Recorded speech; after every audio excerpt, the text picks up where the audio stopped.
எனக்கு என்னமோ இந்த நெட்வொர்க்கால மட்டும் அவனுங்க பெரிய ஆளான மாதிரி தெரியல. அவனுங்க உள்ளுக்குள்ளே வேறு ஏதோ ஒன்று பெருசாக பண்ணுறானுங்க சார். எனக்கு ஏன் நான் எங்கேயோ பார்த்த மாதிரி இருக்கு.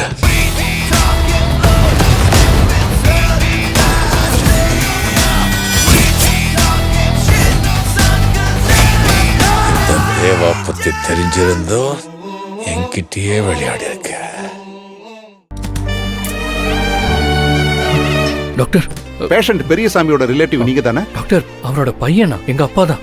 இப்போ எப்படி இருக்காரு? பிபி மாத்திரை ரெகுலரா சாப்பிட்றது இல்லையா?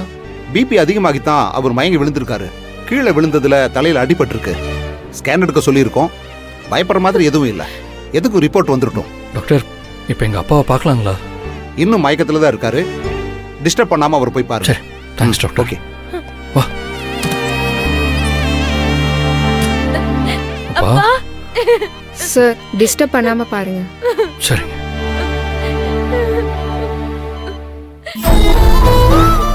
அப்பா, நான் தான் உங்களை சரியா பாத்துக்கல. ஏய், அப்பா சீக்கிரம் குணமாய் வீட்டுக்கு வந்துருவார். நீ அழாத. சார், வெளியே வெயிட் பண்ணுங்க சார். சரிங்க.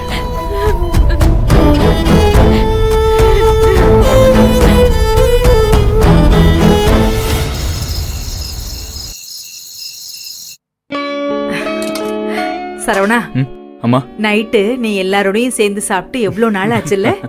இன்னும் கொஞ்ச நாள் தாம்மா. உங்களுக்கு ஒரு பேரனோ பேத்தியோ வந்துட்டா நாங்களும் இங்க வந்துட போறோம். சரி, நான் வரேன்னு ஏதாவது ஸ்பெஷலா பண்ணிருக்கீங்களா? புனிதாவுக்கு பிடிக்குமேன்னு அடை அவியல் பண்ணிருக்கேன். சாப்பாடு அக்காவுக்கு பிடிச்சது தானா? சரி சரி. டேய், என்ன புதுசா கேக்குற? இந்த வீட்டுக்கு நேத்து தான் பிறந்து வந்தியா? எப்பவும் நடக்கிறது தானே? டேய் மணிகண்டா, காலையில இருந்து நீ சரியில்லை. பேசாம இரு சொல்லிட்டேன். சரவணா, அவன் அப்படிதான் பேசுவான். ஏதாவது ஏருக்கு மாற உளறிக்கிட்டே இருப்பான். நீ பேசாம சாப்பிடு கண்ணு. இவனுக்கு வேற வேலையே இல்லை. மாப்பிள்ள கொஞ்சம் சூடா இருக்க மாதிரி இருக்கு. ஒருவேளை ஆபீஸ்ல வேலை கொஞ்சம் ஜாஸ்தியோ? அம்மா, இதுக்கு தான் தெரியாத வேலையில மூக்க நுழைக்க கூடாதுங்கிறது.